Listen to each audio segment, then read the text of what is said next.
सरस्वत्यै नमः। श्री श्री पुराण पुरुषोत्तमाय नमः। एकदंत महाबुद्धि सर्वसौभाग्यदायकः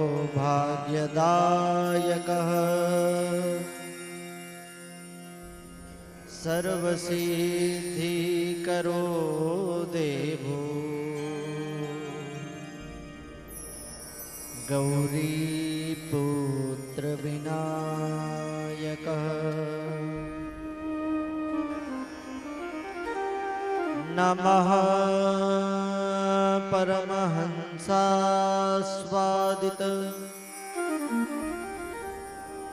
चरणकमल चिन्मकरन्दाय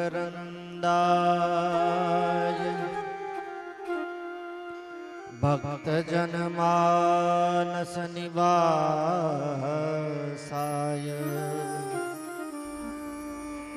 श्री श्री रामचंद्राय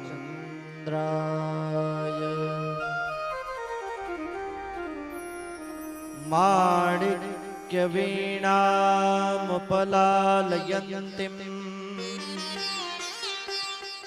मदालस्यां मञ्जुलबाग्भिलाषा माहेन्द्रनीलोत्पलकोमलाङ्गीं मातङ्गकन्या मनसा स्मरामि। वीणाधरे विपुलमङ्गलदानशीले भक्तार्तिनाशिनि शिवविरन्ति हरीशवन्दे। कीर्तिप्रदे अखिलमनोरथदे महर्षे विद्याप्रदायिनी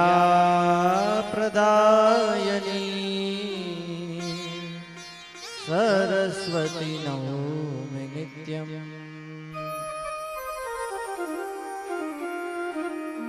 अखण्डानन्द प्रबोधाय शिष्य संतापहारिणे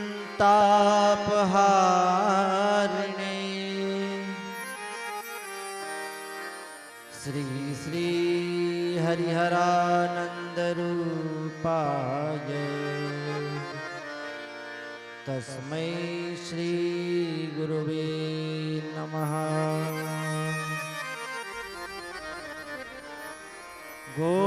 गोवर्धनं मठाधीशं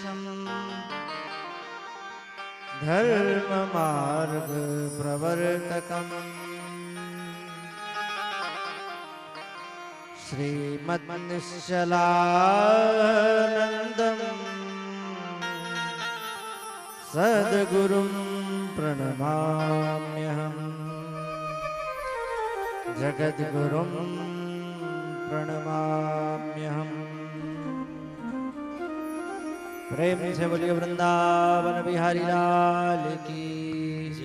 श्रीमद्भागवत महापुराण की। आइए हम सभी मिलकर मधुराति मधुर भगवान श्री श्याम सुंदर के मधुर चरित्रों का गान कर रहे हैं और उनकी लीला माधुरी का भी गान करने के लिए पहले अपने मन और वाणी को मधुर करके मधुराष्टक के द्वारा भगवान का स्तवन करते हैं। अधरम माधुरम वदनम माधुरम अधरम माधुरम वदनम मधुरम नयनम मधुरम हसितम मधुरम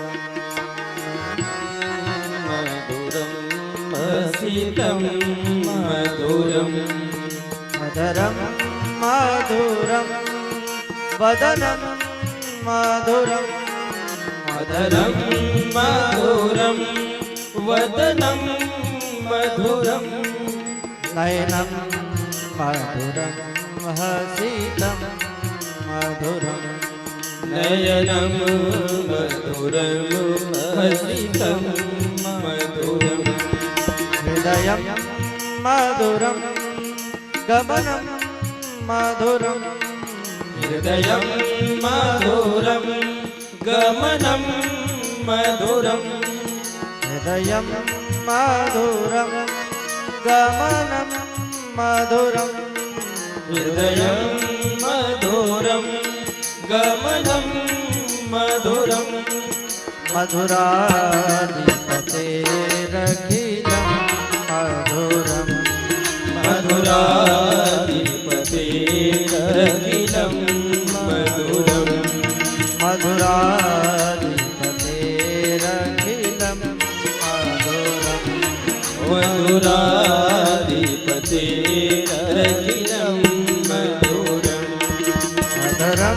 मधुरं मधुरं वदनं मधुरं मधुरं मधुरं वदनं मधुरं नयनं मधुरं हसितं मधुरं नयनं मधुरं हसितं मधुरं हृदयं मधुरं गमनं मधुरं हृदयं मधुरं गमनं मधुरं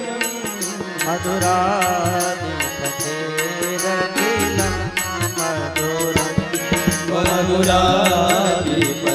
मधुराधिपतेरखिलं मधुरं राधे राधे गोविन्द गोविन्द राधे राधे राधे गोविन्द गोविन्द राधे राधे राधे गोविन्द गोविन्द राधे राधे राधे गोविन्द सभी लोग गाइए। गोविन्द राधे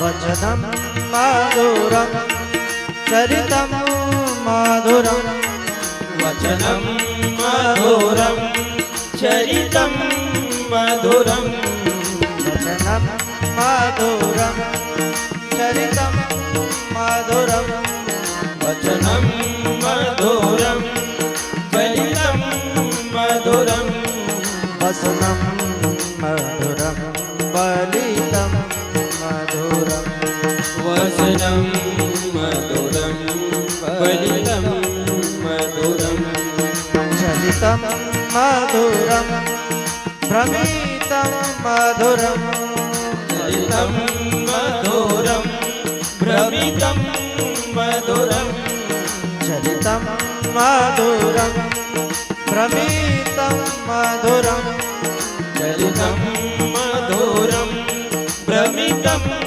मधुरं मधुराधिपतेरखिलं मधुरं मधुराधिपतेरखिलं मधुरं ओ राधे राधे गोविन्द गोविन्द राधे राधे राधे गोविन्द गोविन्द राधे राधे राधे गोविन्द गोविन्द राधे राधे राधे गोविन्द गोविन्द राधे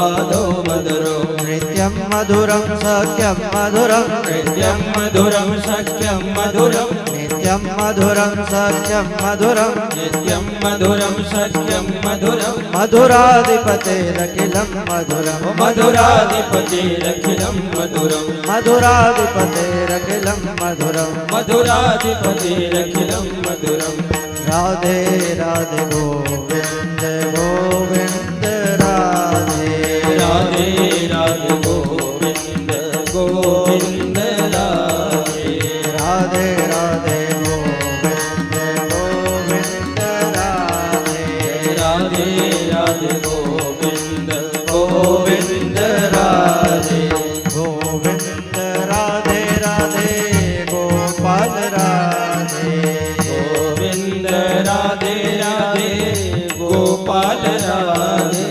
गोविंद राधे राधे गोपाल राधे गोविंद राधे राधे गोपाल राधे राधे जय हो गोविंद राधे राधे राधे गोविंद गोविंद राधे गोपाल राधे गोपाल राधे गोविंद राधे गोविंद राधे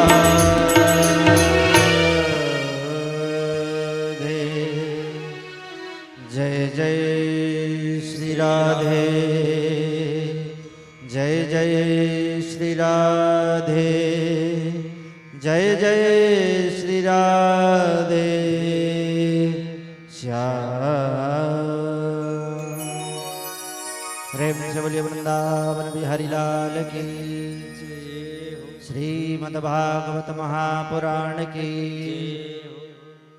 श्री सर्वेश्वर महादेव की धर्म की अधर्म का प्राणियों में विश्व का यज्ञेश्वरी गौ माता की गौ हत्या पूज्यपाद स्वामी श्री कृपाद्रि जी महाराज की चतुष्पीठ शंकराचार्य भगवान की अपने अपने गुरु गोविंद की अपने अपने माता पिता की ग्राम के समस्त देवी देवताओं की नमः पार्वती पतये हर हर महादेव आसीत् गिरिवरो राज त्रिकूटः इति विश्रुतः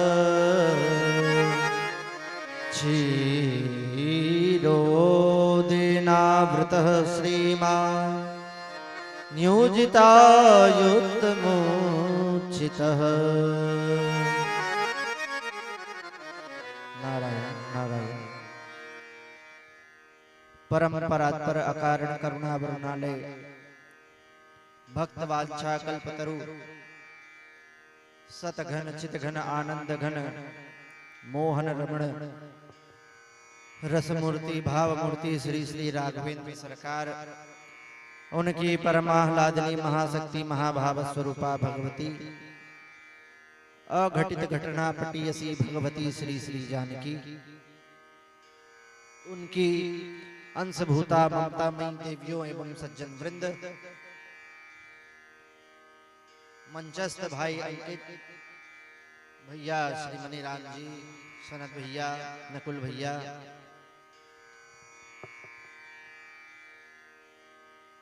इस श्रीमद् भागवत सप्ताह ज्ञान यज्ञ के सुमधुर आयोजक जिन्होंने संकल्प लिया है कि अपने पिताजी के निमित्त अपने पिताजी को गोलोकवास कराने का संकल्प लेके बैठे भैया जितेंद्र जी एवं उनका समस्त परिवार एवं समस्त दलपुरवा ग्राम निवासियों एवं यत्र तत्र से आए श्रोता समाज बंधु परम सद्भाग्य है कि पितरों के आशीर्वाद गुरु कृपा भगवान की कृपा से हम सभी को 9 दिवस पर्यंत के लिए भगवत चर्चा का लाभ एक समय में एक साथ बैठकर लेने का सौभाग्य प्राप्त हो रहा है, क्योंकि भगवान की चर्चा किंचित आधी घड़ी भी हो जाए और आधों के भी बुनियाद, अर्थात आधी घड़ी से भी आधी हो जाए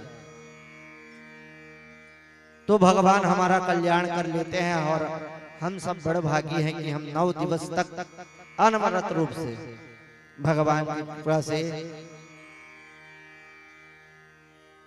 भगवान जो अपनी लीलाओं को किए हैं उनका श्रवण गान स्मरण करने का हम सबको सद्भाग्य मिल रहा है।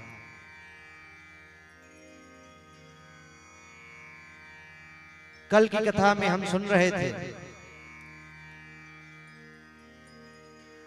कि भगवान की प्राप्ति में ना कोई अवस्था, ना कोई रूप, ना कोई समय, किसी भी चीज की आवश्यकता नहीं है, केवल नाम संकीर्तन की ही आवश्यकता है और भगवान हमें प्राप्त हो जाता है।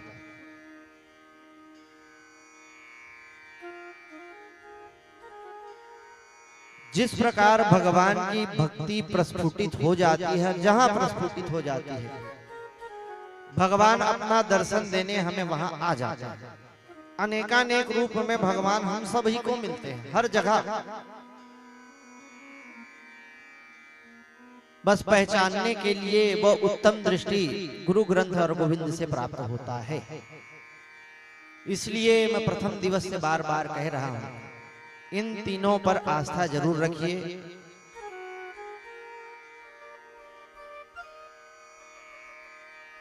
क्योंकि अगर हमें गुरु कृपा प्राप्त हो गई तो गुरु की कृपा, गुरु के पास वो बल है कि हमें गोविंद के दर्शन कराना बड़ा ही सुलभ बना देते हैं, मार्ग प्रशस्त कर देते हैं कि गोविंद हमें किस प्रकार मिले। ग्रंथों का अध्ययन, हमारे शास्त्रों का अध्ययन करके भी हम भगवान की प्राप्ति कर सकते हैं। ऐसे अनेकानेक उपाय हमारे ग्रंथों में दिए गए हैं, उन्हीं का अवलंबन लेकर भगवान की प्राप्ति की जा सकती है। कल सप्तम स्कंद के अंत में भगवान ने प्रहलाद जी के माध्यम से हम सभी को बताया कि अगर तुम राक्षस कुल में भी उत्पन्न हुए हो और भगवान प्राप्ति का दृढ़ संकल्प तुम्हारे अंदर है तो भगवान हमें प्राप्त होते। पर्यंत अष्टम स्कंद की कथा प्रारंभ करते हुए श्री सुखदेव जी कहते हैं, परीक्षित यह अष्टम स्कंद मनवंतरों का स्कंद कहा गया है। मनु के अंतर्गत आने वाले काल को मनवंतर कहते हैं, जिसमें चारों युगों की पूर्ण गणना श्री सुखदेव जी भगवान ने कराई है, जिसमें 4,32,000 वर्ष का कलयुग, 8,64,000 वर्ष का द्वापर युग, 12,96,000 वर्ष का त्रेता और 17,28,000 वर्ष का सतयुग, ये 4 युग कहे गए हैं। इन्हें मिलकर एक चतुर्युगी बनती है, जिसका परिमाण 43,20,000 वर्ष का होता है। ऐसे 71 चतुर्युगी बीत जाने पर अर्थात 30,66,20,000 वर्ष का एक मनवंतर होता है।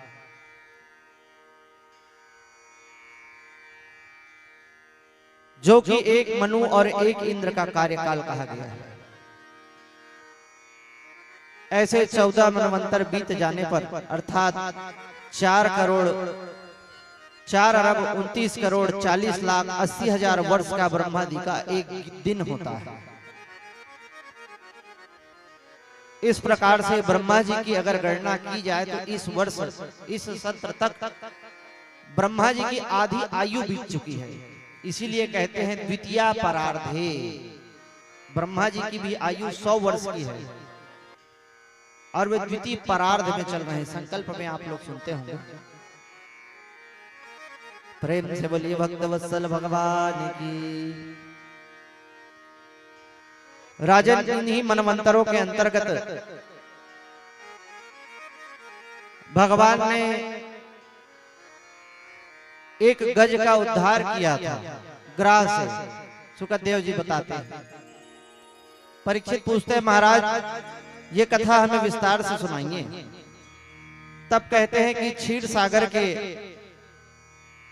निकट एक त्रिकूट नाम का बगीचा है। त्रिकूट पर्वत पर एक बगीचा है जिसमें एक सुंदर सरोवर है स्थापित है,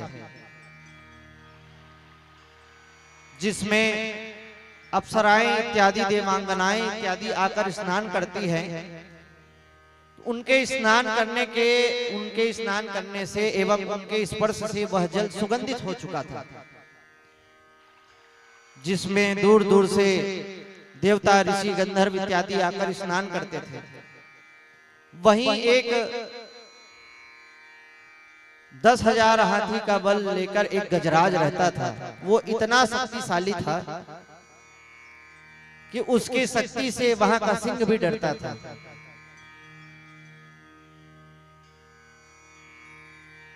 उसकी 10-12 हथनियां 40-50 बच्चों के साथ बड़े प्रेम से रहता था। एक बार गजराज को प्यास लगी। उसी ऋतुमान नाम के बगीचे के उस सरोवर में जल पीने के लिए वो गया।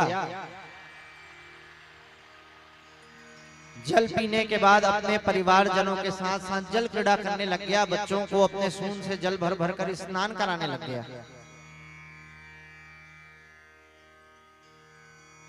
इतनी जल क्रीड़ा किया कि पूरा जल मटमैला हो गया। अब उस जल के अंदर एक ग्राह रहता था, ग्राह मगरमच्छ। अब वो कुपित हो गया, गया उस गजराज के पैर को पकड़ लिया। अब हाथी तो शक्तिशाली था, उसने देखा ये छोटा सा जीव भला मेरा क्या बिगाड़ सकता है।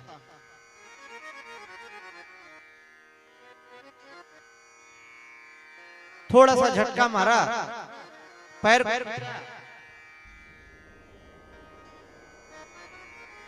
तो हाथी के ताकत से, उसके बल से वह मगरमच्छ खींचा चलाया जल से बाहर। थोड़ा सा फिर इसने बल लगाया, ग्राह ने हाथी खींचा चला गया। एक बार हाथी खींचे, एक बार वह ग्रह खींचे, हाथी खींचे, ग्रह खींचे, हाथी खींचे, ग्रह खींचे। ये युद्ध बढ़ते बढ़ते बढ़ते बढ़ते बढ़ते बढ़ते 1000 वर्ष तक चला गया। समय के साथ साथ जल के अंदर रहने वाले उस ग्राह का अर्थात मगरमच्छ का बल बढ़ता चला गया, बढ़ता चला गया, बढ़ता चला गया, और हाथी का बल धीरे धीरे धीरे धीरे धीरे घटता चला गया।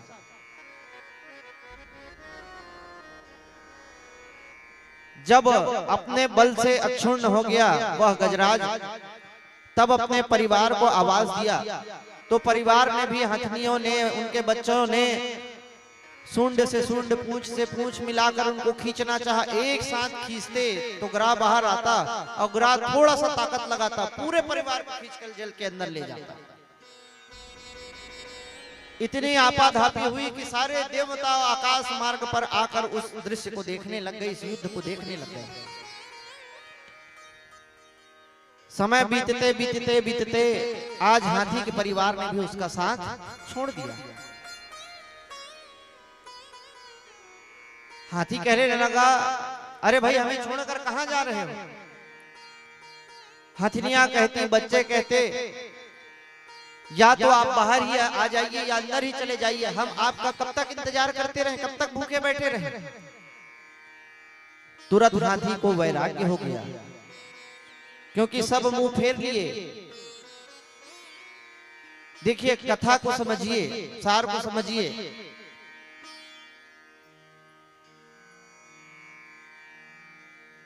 कहने का तात्पर्य है कि जब तक वो हाथी, अब इस हाथी की जगह अपने आप को रख लीजिए, जब तक मनुष्य घर पालने में, धन कमाने में, परिवार का भरण पोषण करने में सक्षम होता है, तब तक सब उसका भला करते हैं।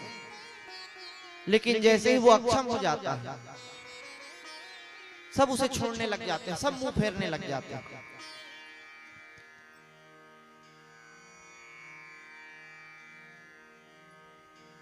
इसीलिए तो जब सब मुंह फेर लेते हैं तो हमें याद किसकी आती है? भगवान की आती है। चरपट पंजरिका में श्री शंकराचार्य भगवान कहते हैं, यावद्वितोपार्जन सक्तस् तव निज परिवारो रत पश्चात् जीवति जर जर गे वार्ता कोपि न पृच्छति गे भज गोविंदम भज गोविंदम गोविंदम भज मूढ़मते भज गोविंदम भज गोविंदम गोविंदम भज मूढ़मते। जब तक मनुष्य धन कमाने में, परिवार का पालन पोषण करने में सक्षम है, तभी तक उसकी पूछ हो रही है। जिस दिन अक्षम हो गया उस दिन कोई नहीं पूछता उसको।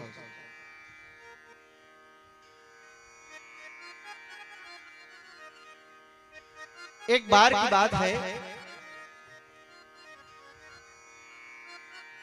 एक धन्ना सेठ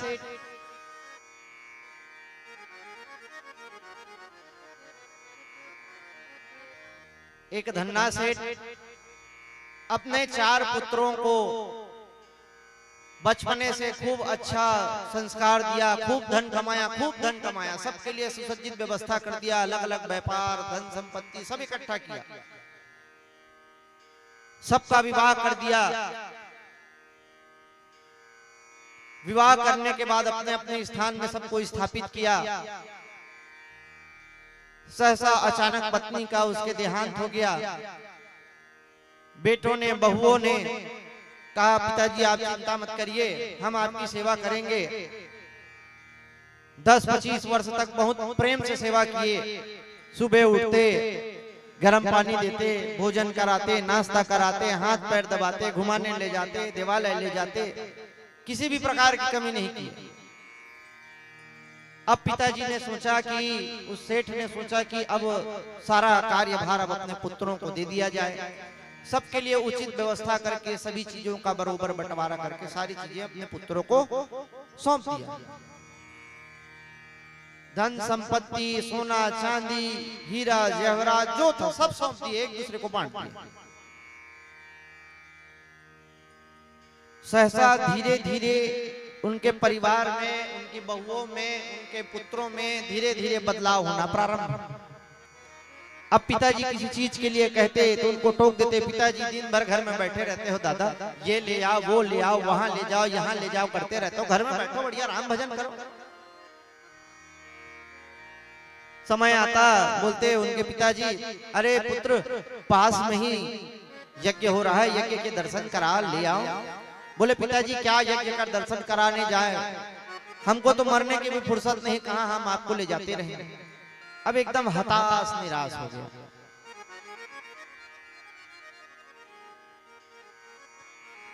बहुओं ने भी धीरे धीरे उनके ऊपर ध्यान देना बंद कर दिया। सबसे निराश होकर भगवान का भजन करने लग गया। तो मित्र के रूप में, गुरु के रूप में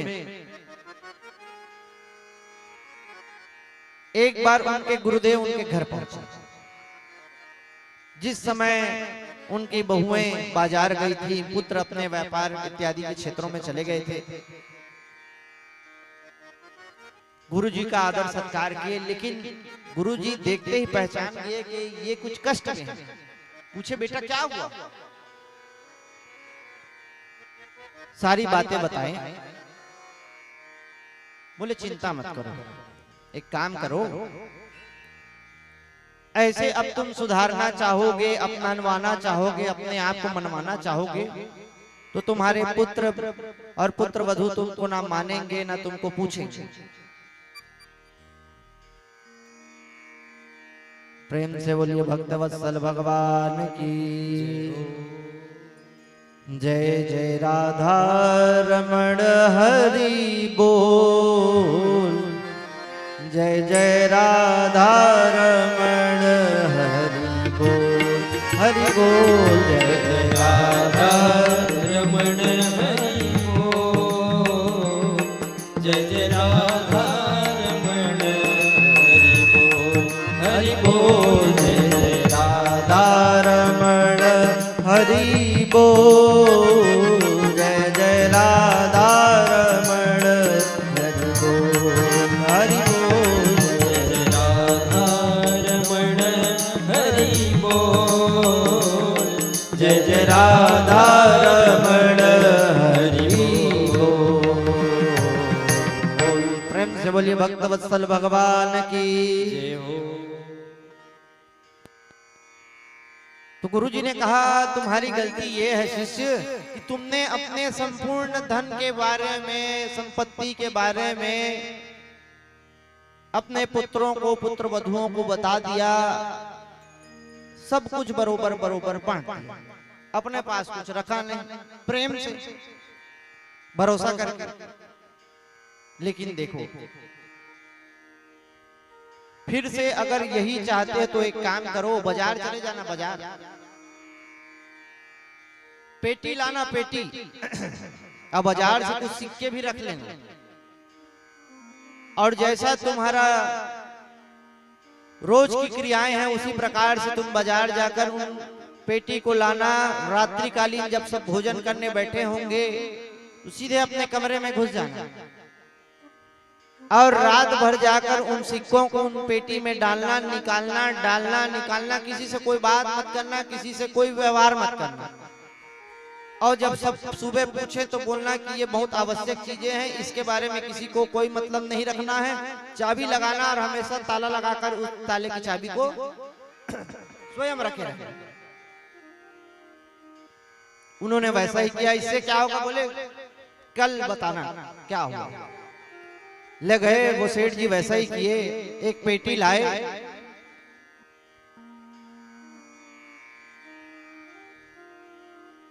अपने एक कारीगर से उस पेटी को उठवाए। सब भोजन कर रहे थे, देखे पिताजी कुछ लेकर आ रहे हैं, बहुत भारी सा पेटी था, उसमें ईंटें भर दिए थे। कमरे में गए, उन ईंटों को निकाले, 10, 25, 50 सिक्के रखे थे। अब 1, 2, 3, 4, अब सिक्का लग खाली पेटी, पेटी समझ गए नहीं गए, बिहाम लिखत पेटी का टीना पेटी। अब बताओ हम अगर तुम सिक्का डाली कतेक जोर से बजी कि नहीं बजी? हाँ कि ना?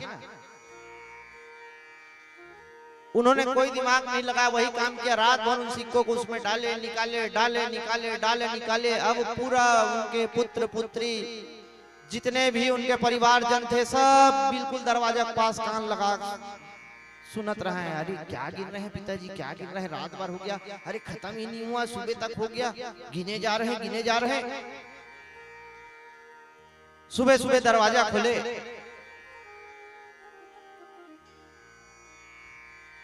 दरवाजा खुले तो पूरा उनका परिवार रात भर नहीं सोया, वो खुद नहीं सोया और रात भर उनका परिवार नहीं सोया। बोले पिताजी क्या है? अरे उससे तुम मतलब मत रखो, हाँ मेरे कमरे में अब मेरे बिना इजाजत के कोई नहीं जाएगा भाई, ताला लगाया, चाबी लेकर चले गए। अब आपस में मंत्रणा किए, पिताजी के पास लगता है कुछ धन अभी भी बाकी है। अब दिखावे के लिए कह दिए कि अरे हमें क्या करना, और सब अपने अपने कमरे में गए तो अपने अपने पत्नियों को उनके पुत्र कह रहे हैं, अरे देखो लगता है पिताजी एक बार मुझे कुछ सोने के मोहरों के बारे में बताए थे, लगता है उन्हीं मोहरों को गिन रहे थे, लेकिन पिताजी ने कहा था कि माताजी की कुछ ही मोहर बचे हैं, नहीं ये बहुत कुछ बचा है। एक काम करो तुम लोग, पिताजी की खूब सेवा करो, जो सेवा करेगा ना मुझे लगता है पिताजी अंतिम में ये सारा धन उसी को देंगे। फिर क्या था, सब अपने अपने हिसाब से पिताजी की सेवा करना प्रारंभ किए। इधर से सेठ जी मंदिर घूम कर आए सुबह सुबह, बहुओं ने, एक ने गर्म पानी कर दिया, एक ने तौलिया दे दिया, पिताजी आप नहा कर आइए, आपके लिए नाश्ता बनाते हो, हलवा, इमरती, रबड़ी, कचौड़ी, नाना प्रकार का सेवा प्रारंभ। एक ही दिन, एक ही रात, दिन भर में खाते पीते सेवा लेते लेते लेते परेशान हो गए। शाम को उन्हीं गुरुजी के पास गए, गुरुजी ये आपने क्या किया, या मैंने ऐसा क्या किया कि सब फिर से मेरी सेवा करने लग गए। गुरुजी ने बताया, बेटा तेरी सेवा नहीं हो रही है, वो रात भर जो तू गिना है ना, उसकी सेवा हो रही, उसके लिए सेवा हो रही। याद रखना, जिस दिन सबको पता चल गया कि तेरे पास कुछ नहीं है, फिर तेरी सेवा बंद हो जाएगी। समय रहा, बीतते गया, काफी साल तक वैसा ही चलता रहा। एक दिन धोखे से किसी कारणवशात सेठ जी बाजार गए और ताला लगाना भूल गए।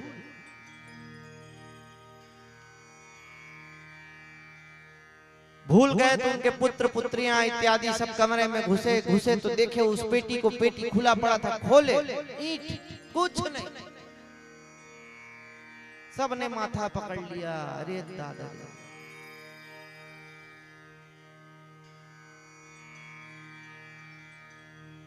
अब सेठ जी घर आए तो देखते हैं सब अपने अपने कमरे में। रोज घर आते तो स्वागत सरकार होता, कोई नाश्ते के लिए पूछता, कोई खाने के लिए पूछता, कोई बैठने के लिए पूछता। आज कुछ नहीं। कमरे में गए तो देखे पेटी खुला पड़ा है। गुरुजी की बात याद आई गई और समझने में अब देर नहीं लगा कि मेरे संतान को, मेरे पुत्रों को, मेरी पुत्र वधुओं को मुझसे नहीं, मेरे पास जो धन था उससे प्रेम था। तुरंत वैराग्य हो गया। वहां गए, वहां से निकले, हरिद्वार के रास्ते होते हुए बद्रीनाथ में जाकर भगवान का भजन करते करते अपना शरीर छोड़ दिया।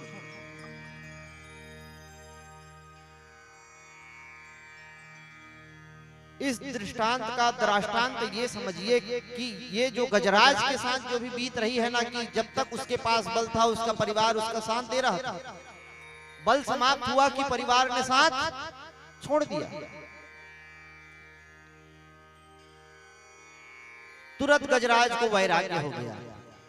गजराज कहता है, आलोक्य सर्वशास्त्राणि विचार्यै च पुनः पुनः इदमेकं निष्पन्नम इदमेकं सुनिष्पन्नम ध्येयो नारायणः सदा।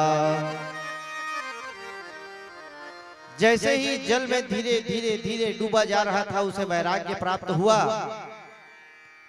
वैराग्य प्राप्त हुआ तो उसने सोचा कि ये परिवार, पुत्र, धन, ऐश्वर्य कोई काम का नहीं है, केवल भगवान ही एकमात्र सहारा है।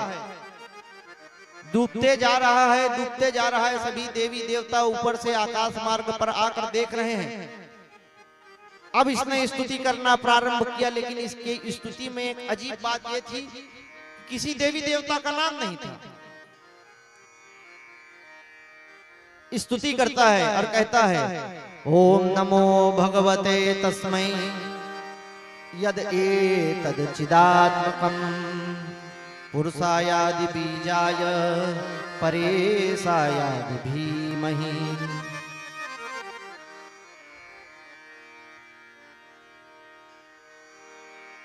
हे ईश्वर, हे परमात्मा, हे जगदीश, मैं उस ईश्वर की आराधना करता हूं जो सृष्टि का सृजन, पालन, संहार करते हैं, जो इस सृष्टि के चर चर में विराजित हैं, कण कण में लिप्त हैं। मैं उन परमात्मा का ध्यान करता हूं।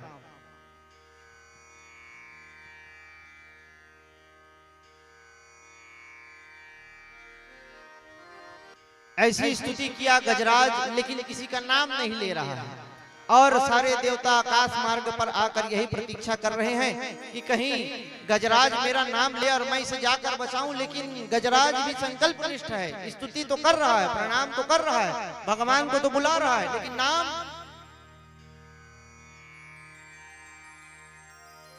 ब्रह्मालयो विविध विविध विद्य लिंग विदाभिमानः।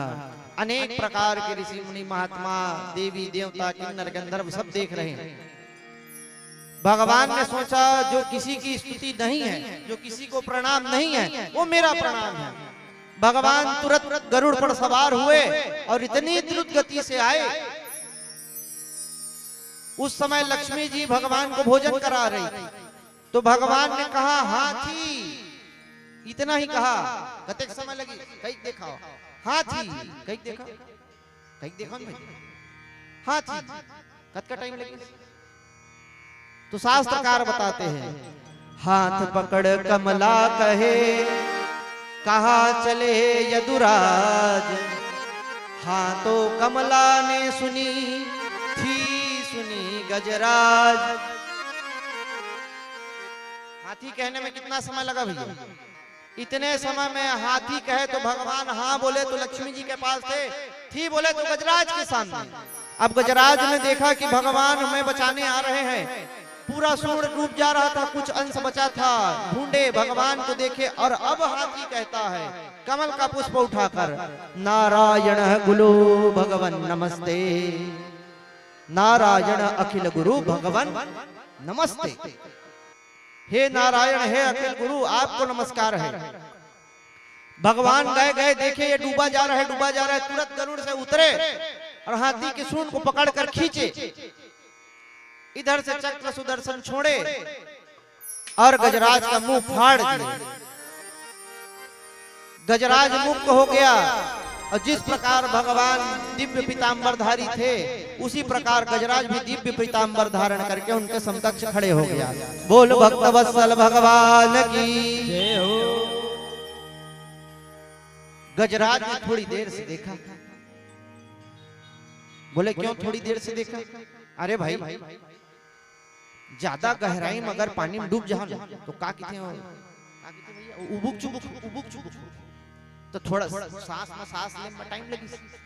देखते हैं ऊपर के भगवान आए हैं मुझे बचाने, हाथ जोड़े तो देखते हैं दो दो भगवान, दो दो शंख चक्र गदा पद्म लिए, चार चार हाथ वाले, बिल्कुल भगवान का स्वरूप। अब वो गजराज पूछता है इसमें से मैंने जिनको बुलाया वो भगवान कौन है? तो भगवान बोले मैं भगवान हूँ। तो प्रभु ये कौन है? ये वही ग्रह है जिसने तेरा पैर पकड़ा था। गजराज कहता है वाह महाराज, आपके घर में भी अंधेर है। जिस हाथी ने आपको बुलाया, आपको पुकारा, वो हाथी का हाथी बना बैठा है, और जो मुझे डुबाकर मारना चाहता था ग्रह, उसको आपने अपना स्वरूप दे दिया। भगवान बोले ये मेरा स्वभाव, जो मेरा पैर पकड़ता है उसका तो मैं कल्याण करता ही हूं, लेकिन जो मेरे भक्त का पैर पकड़ता है मैं उसका कल्याण पहले कर देता हूं। तो भगवान ने गजग्राह दोनों को मुक्त कर लिया। इसीलिए शास्त्रकार एक बात कहते हैं, बड़ा सुंदर बात है, पाप करे प्रभु जी मिले, पाप करे सुख होय, पाप करे मुक्ति मिले, तो पाप करो सबको। क्या समझे? पाप करे प्रभु जी मिले, समझे? आ गए? नहीं समझा? पैर, पाप करे नहीं कहा था, पाप पैर। जिस प्रकार पाप अर्थात पैर पकड़ने से यह ग्रह तर गया, उसी प्रकार सदा ही पैर पकड़ना चाहिए। किसका? किसी का भी नहीं, भगवान के भक्तों। और भगवान के भक्तों का पैर पकड़कर एक ही बात करना चाहिए। बड़े प्रेम से सभी लोग गाते हैं, सभी गुनगुनाते हैं, हो अपनी वाणी में अमृत घोल। और क्या बोलना है? ओ रसना राधे राधे बोल, रसना राधे राधे बोल, अपनी वाणी में अमृत घोल, अपनी वाणी में अमृत घोल, ओ रसना राधे राधे बोल, ओ रसना राधे राधे बोल। ये बोल बड़े अनमोल, ये बोल बड़े अनमोल, ओ रसना राधे राधे बोल, रसना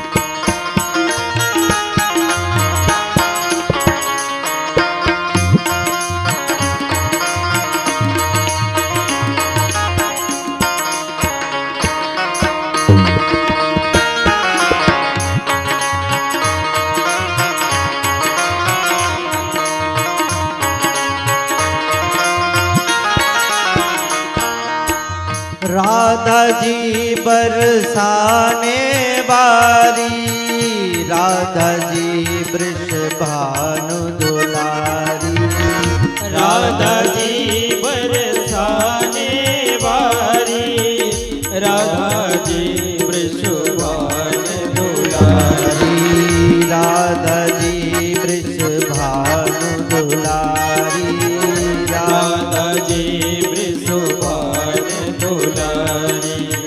दो अक्षर आधार जगत के, दो अक्षर आधार जगत में, दो अक्षर आधार जगत के, दो अक्षर आधार जगत में।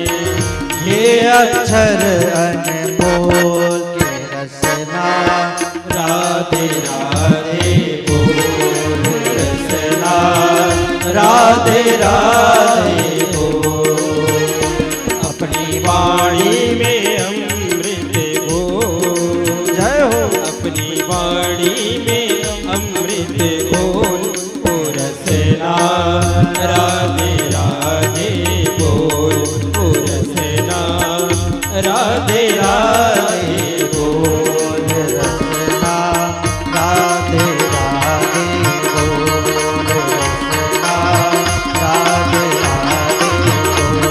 रसना राधे राधे बोल, रसना राधे राधे बोल। प्रेम से बोलिए वृंदावन बिहारी लाल की। जय हो। राजा परीक्षित ने पूछा, गुरुदेव ये गज और ग्रह कौन थे? तब बोलते हैं यह ग्रह जो था ना, गंधर्व था, एक हुहू नाम का गंधर्व। एक बार देवल ऋषि सूर्यार्घ दे रहे थे, ये जल के अंदर गया। इसका काम था हंसी मजाक कराना, लोगों को हंसवाने का ही काम था। दो गंधर्व है, हा हा हु, इनका नाम ही वैसा है। इनका काम ही है लोगों को हंसाना, देवताओं को हंसाना। ऋषि देवल सूर्यार्घ देने गए, ये जल के अंदर प्रविष्ट हुआ और जाकर जब ऋषि देवल सूर्यार्घ दे रहे थे तो पैर को पकड़ लिया। ऋषि देवल डर गए और ये हंसते हंसते बोला, क्यों महाराज डर गए क्या? अब ऋषि को तो क्रोध आ गया। बोले, मूर्ख, साधना में विघ्न बनता है, मगर की तरह पैर पकड़ता है, जा मगर हो जा। अब ये हुहू गंधर्व बोला, महाराज पैर पकड़ के भगवान से बोला, महाराज से, महाराज हम तो हास परिहास कर रहे थे, आपने तो हमें श्राप ही दे दिया।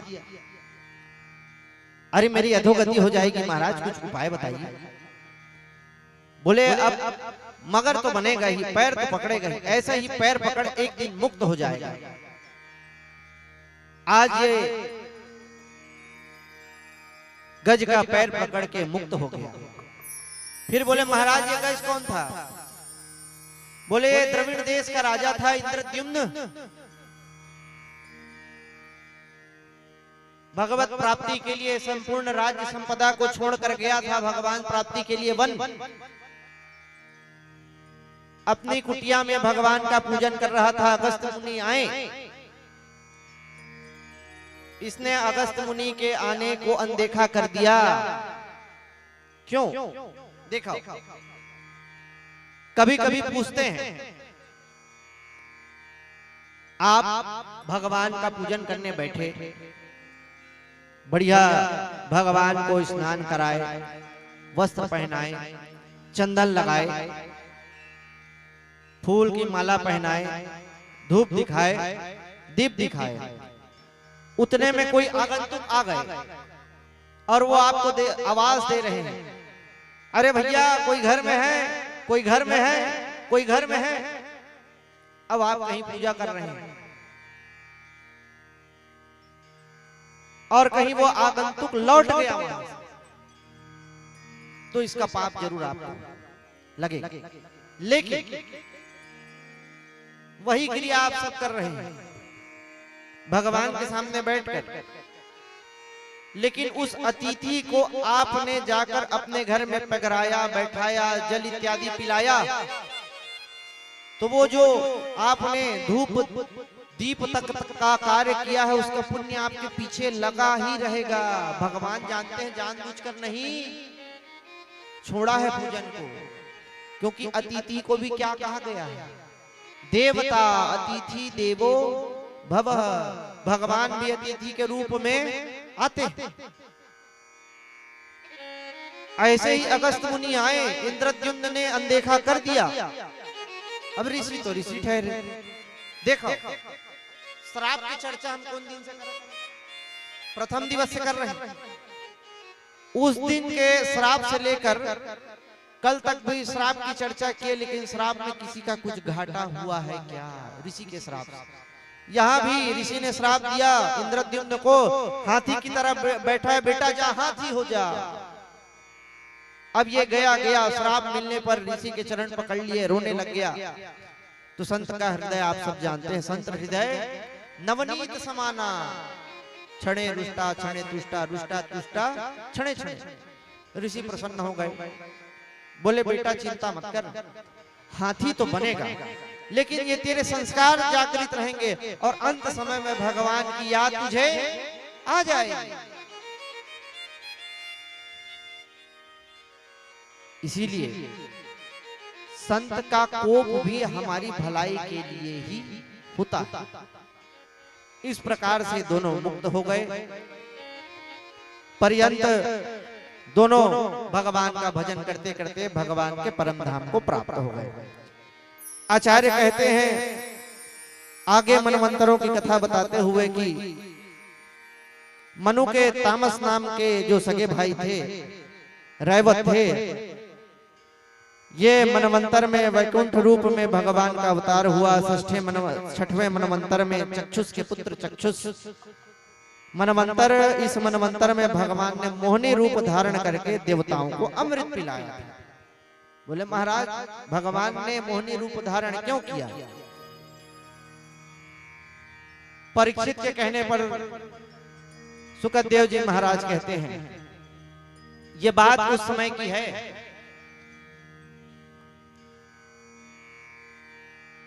जब दुर्वासा ऋषि के श्राप से सारे देवता श्रीहीन हो गए। बोले महाराज कथा विस्तार से बतलाइए, देवता श्रीहीन क्यों हुए? तब कहते हैं कि एक बार माता लक्ष्मी भगवान नारायण के चरण दबा रही थी। चरण दबाते दबाते कहती है महाराज भाई हम लोग का विवाह कब हुआ है, कहां हुआ है, कोई नहीं जानता। महाराज कोई ऐसी व्यवस्था कीजिए कि पूरा जन समुदाय एक मंच में हो, सारे ऋषि हो, सारे महात्मा हो, सारे देवता हो, गंधर्व हो, राक्षस हो, और उन सब के बीच में हमारा विवाह हो। भगवान बोले इसकी क्या आवश्यकता है भाई, लोग तो जानते हैं हम अनंत काल से लक्ष्मी और नारायण की जोड़ी है। बोले नहीं महाराज जोड़ी तो है लेकिन कोई ऐसी व्यवस्था करिए जिसमें सारे लोग उपस्थित हों, वहां मैं आपका वर्ण करूं। भगवान बोले चिंता मत करो, व्यवस्था बनाता हूं। बस क्या था, भगवान का संकल्प पूर्ण होने में देरी क्या होती है।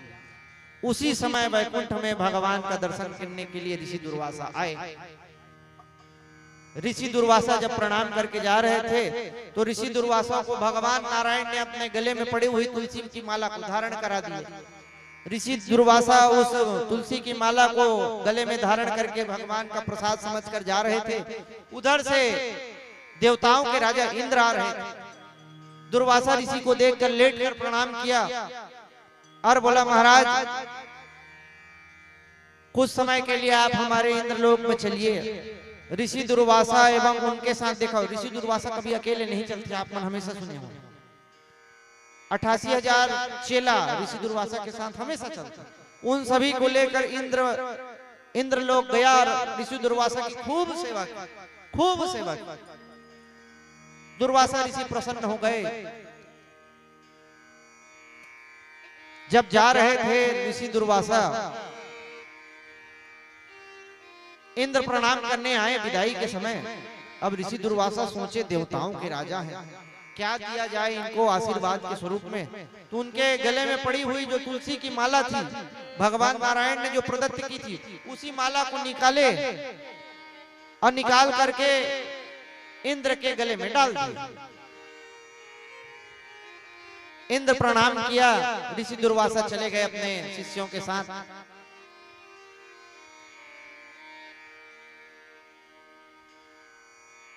कुछ ही दूर ऋषि दुर्वासा गए थे, इंद्र ने उस माला को अपने लायक ना समझकर अपने हाथी को पहना दिया। अब हाथी सोचा, जिसको हमारे स्वामी ने नहीं पहना उसको मैं क्यों पहनूं। अपने सूंड से उस माला को फंसाया, घुमाया, खींचा, तोड़ा और तोड़ के फेंका तो वहीं जाकर गिरा जहां दुर्वासा ऋषि जा रहे थे, उन्हीं के सामने। ऋषि दुर्वासा देखे ये तो वही माला है जिसको मैंने भगवान नारायण ने मुझे दिया, मैंने इंद्र को दिया, ये माला यहाँ कैसे आ गई। आंख बंद करके देखे तो समझ में आ गया, इंद्र को अपने धन का बड़ा अभिमान हो गया है।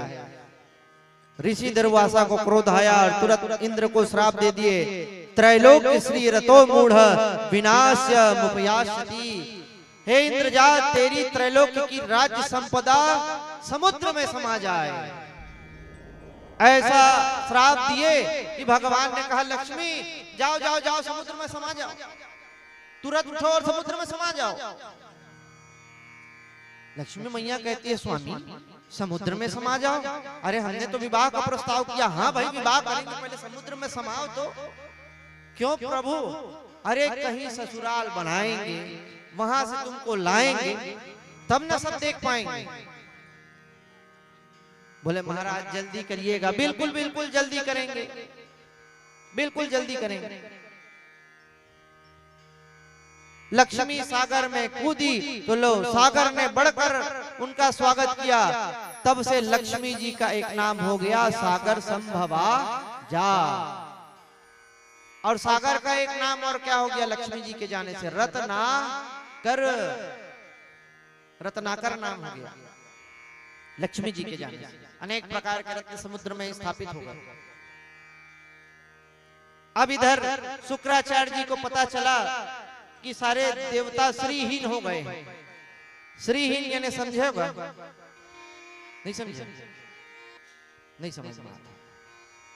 श्री श्री श्री श्री धन धन धन धन काला नहीं चाहिए।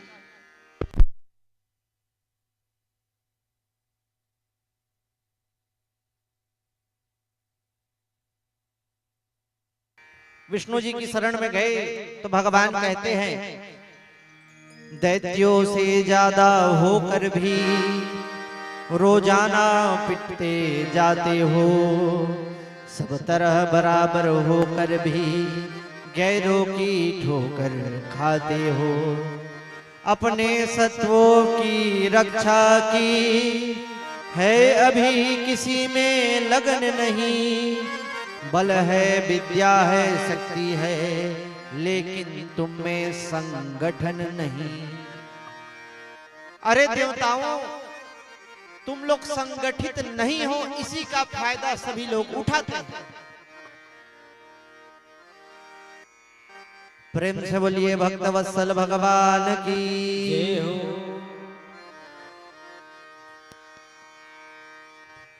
श्री राधे राधे गोविंद गोविंद राधे राधे राधे गोविंद गोविंद राधे राधे राधे गोविंद गोविंद राधे राधे राधे गोविंद गोविंद राधे गोविंद राधे राधे गोपाल राधे गोविंद राधे राधे गोपाल राधे गोविंद राधे राधे गोपाल राधे गोविंद राधे राधे गोपाल राधे श्री राधे राधे गोविंद गोविंद राधे राधे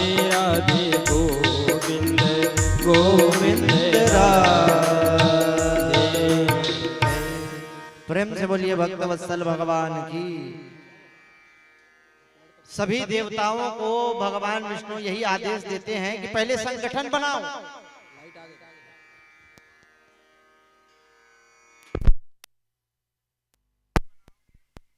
राधे। संगठन बनाओगे तो अपने आप तुम्हारी शक्ति बन जाएगी।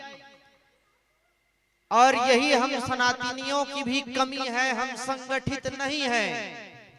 ये देवता तत्व, राक्षस तत्व यही विराजमान है, आज भी विराजमान है। भगवान सदा ऐसी सभाओं के द्वारा हमें संगठित करने का ही काम करते हैं।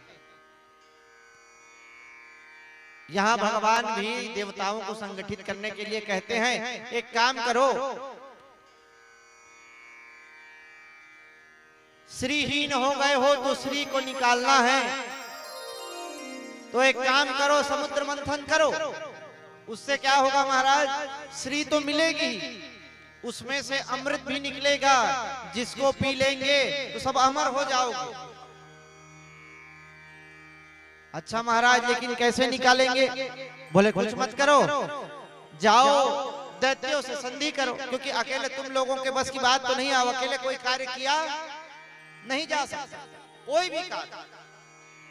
मैं बार बार कहता हूं, इस चीज को अपने आप में उतारिएगा। हर कथा हमारी ही कथा, किसी और की नहीं। हर चीज से जोड़ लीजिए, अपने हर कार्य से जोड़ लीजिए।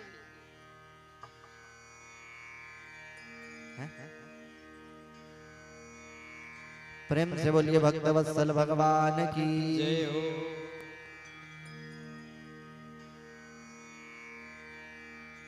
देवतागण बोले महाराज हम उनसे संधि करने क्यों जाएं? अरे अभी वह शक्तिशाली है।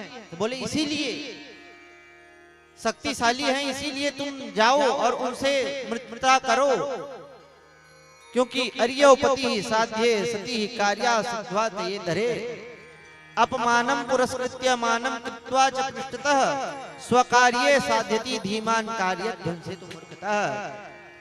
अपमान सम्मान का ख्याल किए बिना जो अपने कार्य को बना ले वही बुद्धिमान है, और जो अपमान सम्मान के चक्कर में अपने कार्य को बिगाड़ ले उससे बड़ा मूर्ख कोई और नहीं है। तब देवता बोले महाराज हम जाएंगे, हम बात करेंगे, तो पता नहीं वो माने कि नहीं माने, इसलिए आप हमारा प्रतिनिधित्व करते हुए आप ही चलिए बात करने के लिए। भगवान ने कहा ठीक है, जैसी तुम्हारी इच्छा। अब गए कहां? दैत्यों का पास गए भगवान।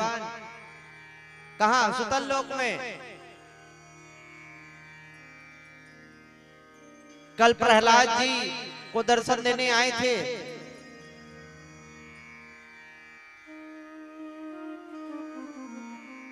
आज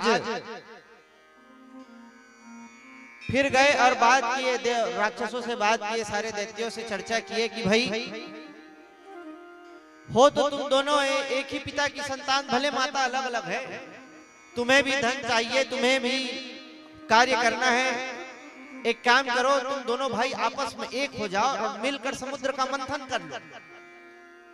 प्रहलाद जी बोले उससे क्या होगा प्रभु? बोले उससे अमृत निकलेगा, और समुद्र मंथन करोगे तो अमृत ही नहीं निकलेगा, बहुत कुछ निकलेगा। तो प्रभु तो उसको आपस में बांट लेना। अच्छा प्रभु बंटवारा कैसे होगा? तो भगवान बोले जो ज्यादा कार्य करेगा उसको ज्यादा कुछ मिलेगा। क्या बोले भगवान? जो ज्यादा कार्य करेगा उसको उसके हिसाब से उसका मेहनताना दिया जाएगा। प्रहलाद जी बोले जैसी आपकी इच्छा प्रभु। तो अहिंसक न्याय से देवताओं में और असुरों में संधि हो गई। सभी एक जगह आ गए, क्षीर सागर के किनारे आ गए। अब मंत्रणा हुई कि सागर का मंथन करना है तो साधारण किसी चीज से तो मथा नहीं जा सकता, तो सागर मंथन करने के लिए हमें कोई बड़ी वस्तु चाहिए, मथानी। तो भगवान से पूछे महाराज मंथन किससे किया जाए? तो बोले जाओ मंदराचल को लेकर आओ। ठीक है, मंदराचल को मथानी बनाएंगे। और मथानी का अलग थे मथे पर, नहीं मथा कोनो कोकरो घर में नहीं है मथा नहीं, ऑटोमेटिक इलेक्ट्रिक वाले हो गए, का कितना लगा इलेक्ट्रॉनिक वाले। मथानी रस्सी रस्सी, वो रस्सी कहाँ है? देखो भगवान, देखो बोलब मना हमार ठाकुर जी बहुत चतुर, एकरो घर में है, लेकिन का कहा था शंकर जी के गले में एक नाग है, वासुकी नाग है नहीं शंकर जी के गले, उसका कोई कार्य नहीं है, उसको शंकर जी से मांग के ले आओ। बोले महाराज किसी से उसकी कोई वस्तु मांगेंगे सहसा कैसे दे देंगे? देवताओं ने कहा महाराज एक काम करिए, आप शंकर जी के पास जाइए, क्योंकि वो आपको मना नहीं करेंगे, आप मथाने के लिए वो उन वासुकी नाग को लेकर आ जाइए, हम लोग मंदराचल लेने जाते हैं। देखो ध्यान दे रही हो, भगवान का कह रही से जो ज्यादा कार्य करेगा वो उतना ज्यादा उसके पास वो वस्तु जाएगी।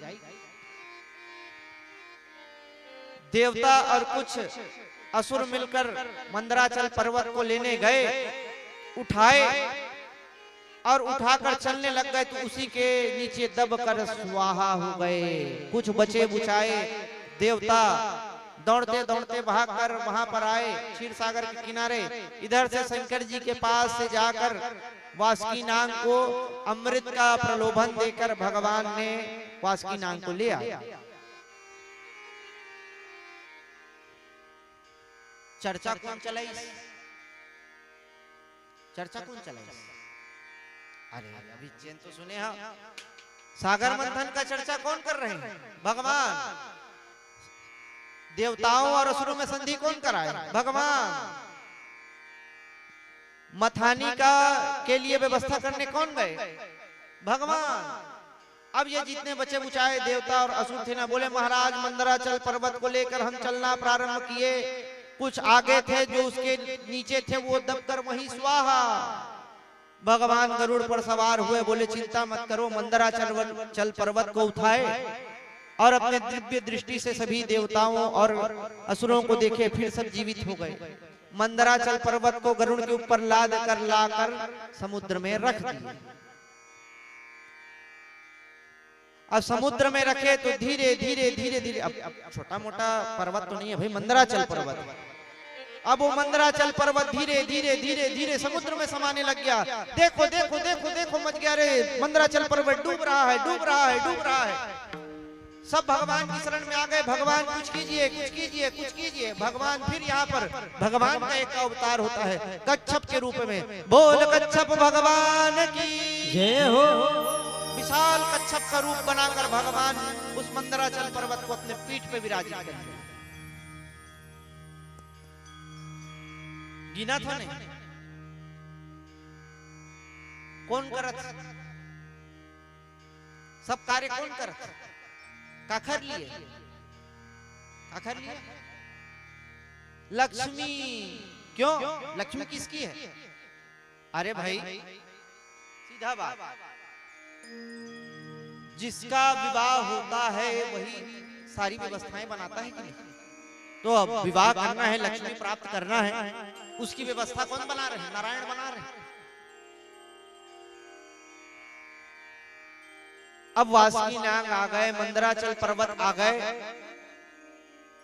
अब उसको बांध दिए वासुकी नाग को मंदराचल पर्वत के चारों ओर, और देवताओं से भगवान कहे जाओ जाओ सर्प के मुंह की तरफ खड़े हो जाओ, जाकर जल्दी खड़े हो जाओ। देवता बिल्कुल प्रश्न नहीं किए, जाकर भगवान की आज्ञा से सर्प के मुंह की ओर, वासुकी नाग के मुंह की तरफ खड़े हो गए। अब इधर राक्षसों ने देखा और बोले हमें नहीं करना है मंथन। बोले क्यों, क्या हो गया भाई? अरे हम भी इन देवताओं से कुछ कम है क्या? हम इस सर्प के अमंगल पूछ की तरफ क्यों खड़े हुए? न गृहिणी मो वयम पूछम अहम अहे अंगम अमंगलम, हम इस अमंगल पूछ की तरफ क्यों खड़े हुए?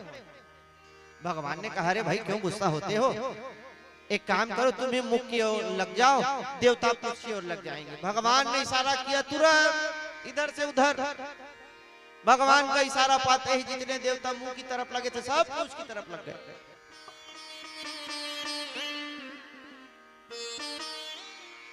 अब धीरे धीरे धीरे धीरे मंथन प्रारंभ हुआ।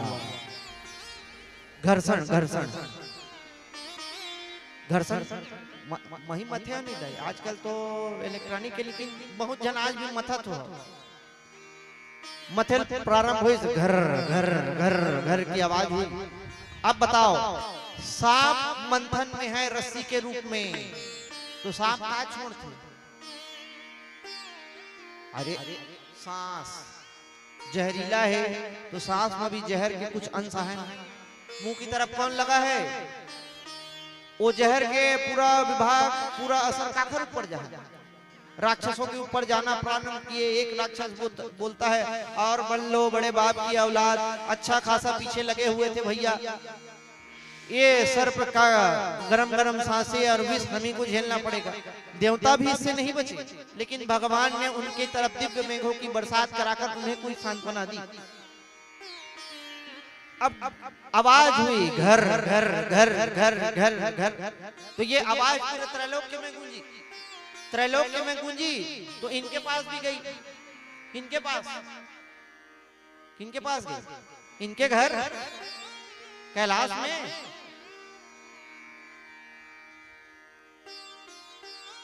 कैलाश में गई तो गणेश जी आते हैं, पिताजी ये आवाज कैसी हो रही है? तो शंकर जी बोलते हैं, बेटा देवता और ये असुर मिलकर ना सागर मंथन कर रहे हैं।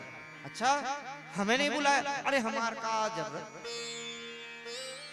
शंकर जी बोले, गणेश जी बोले, ऐसा नहीं, हमें नहीं बुलाया।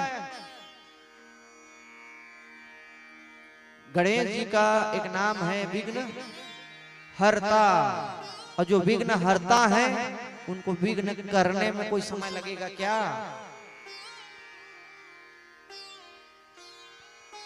भगवान गणेश रुष्ट हुए तो सर्वप्रथम सागर मंथन प्रारंभ हुआ। तो धीरे धीरे वहां से ज्वाला निकलनी प्रारंभ हो गई, घर्षण से अग्नि निकलनी प्रारंभ हो गई। अग्नि निकली, गरम गरम भापे निकलना प्रारंभ हुई, तो आपस में बात करने लगे। भगवान से कहने लगे, भगवान इस अमृत में इतनी अग्नि है क्या?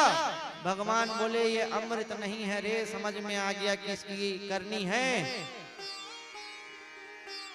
धीरे धीरे अग्नि की ज्वाला तेज होते होते होते होते होते सर्वप्रथम निकला क्या? हालाहल विष, जहर निकला। सब इधर उधर भागने लग गए, हमें नहीं चाहिए, हमें नहीं चाहिए, हमें नहीं चाहिए, हमें नहीं चाहिए। स्वाभाविक बात, विष, जहर, जहर काला चाहिए, ओकरो इच्छा होते जहर। हाँ, बोलन नहीं चाहिए, लेकिन पीछे पीछे समय, अभी अभी कथा में ही आप समझ जाओ। सब भागे भागे फिर किसके शरण में आ गए? भगवान विष्णु की शरण में आ गए। महाराज इस विष से हमारी रक्षा करो, ये तो पूरे त्रैलोक्य को दग्ध कर देगी। बोले, चिंता मत करो, महादेव के पास जाओ और बोलना कि चलिए विष पी लीजिए।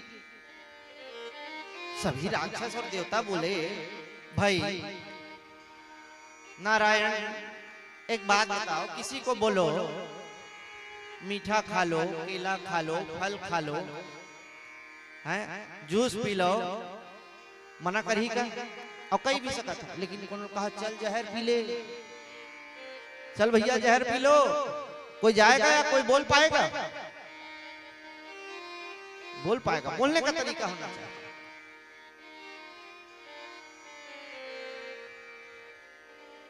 अब सभी देवता और राक्षस कैलाश की ओर मुख करके भगवान शंकर की स्तुति करते जा रहे हैं और यही गा रहे हैं, नमामि समीसान निर्वाण रूपम, नमामि समीसान निर्वाण रूपम, विभुं व्यापकं ब्रह्म वेद स्वरूपम, विभुं व्यापकं वेद स्वरूपम। नमामि समीसान समीसान निर्माण रूपम नमामि समीसान निर्मल रूपम विभुं व्यापकं वेद स्वरूपम विभुं व्यापकं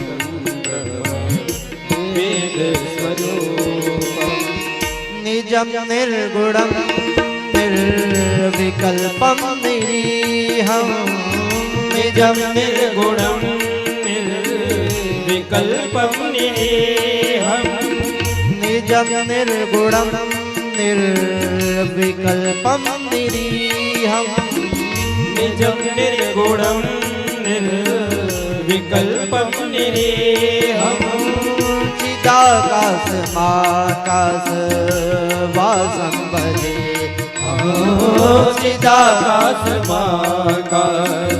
वासं भजेऽहं निराकार मोंकार मूलं तुरीयं निराकार मोकार मूलं तुरीयं कालम कृपालम। सारे देवता गा रहे हैं। सारे देवता गए, सारे किन्नर गए, गंधर्व गए, महादेव की तरफ हाथ जोड़कर एक ही विनती करते हैं, देव देव महादेव भूतात्मा भूत भावन त्राहिना शरणापन्न त्रैलोक्य दहनादिश त्रैलोक्य दहनादिश। तुरंत बाबा भी वहां पे लिख दिए, जरत सकल सुरवृंद विषम गरल जे ही पान किए ते ही न भजसी मति मंद ओ कृपाल शंकर सरिस नमामि समीसा निर्वाण रूपम नमामि समीसा जय हो निर्मल रूपम विभुं व्यापकं ब्रह्म वेद स्वरूपम विभुं व्यापकं ब्रह्म वेद स्वरूपम। महादेव ने देखा, क्योंकि महादेव तो क्षण में रुष्ट हो जाते हैं, क्षण में तुष्ट हो जाते हैं, स्तुति से प्रसन्न हो गए, बोले अरे आओ आओ देवताओं। असुरों को भी कहा आओ आओ, कैसे एक साथ, दोनों एक साथ किस प्रकार आए हो। सती मैया पार्वती मैया कहती हैं, भोलेनाथ जरा संभल कर, ये दोनों एक साथ आए हैं, बिना कारण के नहीं आए होंगे। देखा जनसाधारण के भाषा में समझा, एक पिता के दो संतान है नहीं, एक पिता के दो संतान, दोनों के आपस में बिल्कुल नहीं बने, एकदम उत्तर दक्षिण, सहसा कहीं किसी कारण वसात, किसी भी कारण से एक साथ आ जाए तो पिता प्रसन्न होंगे कि नहीं। वैसे ही इस जगत के पिता कौन है? कौन है? अरे बोले करो महादेव। जगत पिता है नहीं महादेव। महादेव ने कहा आ तो गए हैं ना किसी कारण से,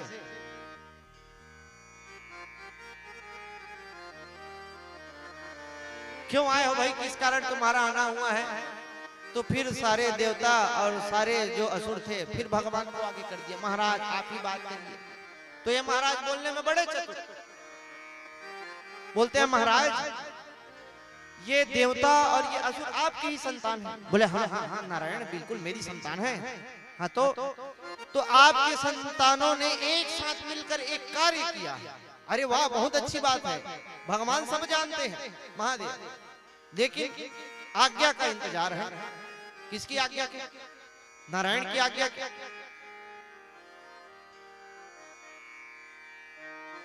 हाँ, दोनों एक साथ काम किए हैं तो नारायण। तो बोले कुछ नहीं, इन दोनों ने एक कार्य किया है। जब कोई कार्य करता है तो कुछ मेहनताना मिलता है, कुछ फल मिलता है। हाँ हाँ बिल्कुल। तो ये दोनों पुत्र आपके उस फल को अपने पिताजी को देना चाहते हैं। देखो कितना बढ़िया बात। अच्छा, वो फल कहाँ है? वही है जहाँ समुद्र मंथन किए हैं एक साथ मिलकर, यही दोनों कार्य किए हैं। और समुद्र मंथन किया ना, तो सबसे पहले जो पदार्थ निकला है वो उसको आपको अर्पण करना चाहते हैं। अच्छा, मुझे अर्पण करना चाहते हैं तो दो। बोले नहीं, यहाँ नहीं है, वहीं चल कर ले लीजिए। ठीक है भैया, जैसी आपकी इच्छा। भगवान ने सीधे सीधे ये नहीं कहा कि जहर पी लीजिए, बात बनाए। शंकर जी देवताओं और असुरों के साथ आए क्षीर सागर के किनारे, जहां पर वह हलाहल विष रखा हुआ था। भगवान ने इशारा किया, यही समुद्र मंथन किए हैं और सबसे पहले यही पदार्थ निकला है महाराज, इसको आप ग्रहण करें। बस आदेश हुआ भगवान का। शंकर जी ने पार्वती की ओर देखा, बोले क्या बोलती हो देवी, ग्रहण कर लूं? पार्वती मैया कहती है, स्वामी मैं कैसे कहूं कि ग्रहण कर लीजिए या मत कीजिए, जिससे सारे विश्व का कल्याण हो सके वो कार्य कीजिए। भगवान ने कहा, इस विश्व का कल्याण तो इसी में है कि जहर मैं पी